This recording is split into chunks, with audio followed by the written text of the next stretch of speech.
Here we're solving a problem that falls under polynomials and higher degree functions. So this is a polynomial function, and the highest power of x is 3. So this is a cubic function, and because there are 4 terms, I will factor by grouping. So let's go ahead and group these. So we have x cubed minus 4x squared, and then we're going to group negative x plus 4. So let's go ahead and do that. So we have x cubed minus 4x squared plus negative x plus 4. Okay, so now let's go ahead and factor each group.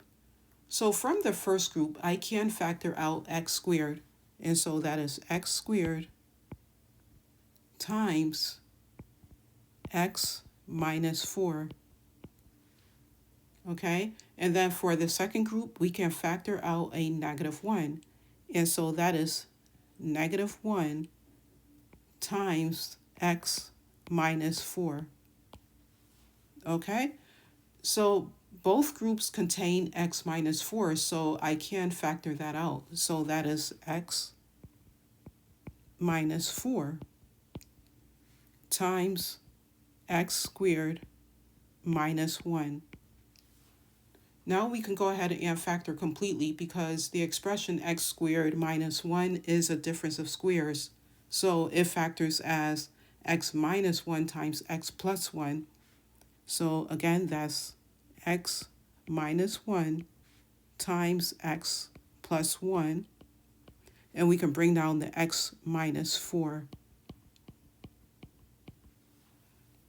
Okay, so the fully factored form here is x minus 4 times x minus 1 times x plus 1. So each factor tells me where the function equals 0. So that means x minus 4 equals x equals 4. And then x minus 1 equals x equals positive 1. And x plus 1 simply equals x equals negative 1. So what I've done was set each factor equal to 0, and I solved for x. Okay? Now, each 0 represents an x-intercept where the graph crosses the x-axis, which means the x-intercepts are, and that is 4, 0, 1, 0, and negative 1, 0. So now let's go ahead and describe the end behavior. Remember, to describe end behavior, we look at the leading term. And remember, the leading term is x cubed. And because this is a positive cubic, the graph goes down on the left and up on the right. So let's go ahead and verify this.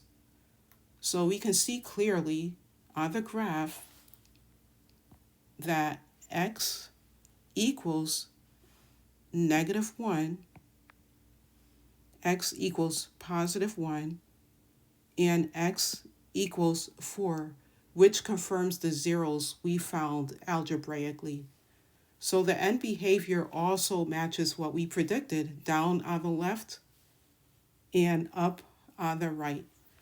Okay, so with that, we'll go ahead and move on to the next problem, rational expressions and functions.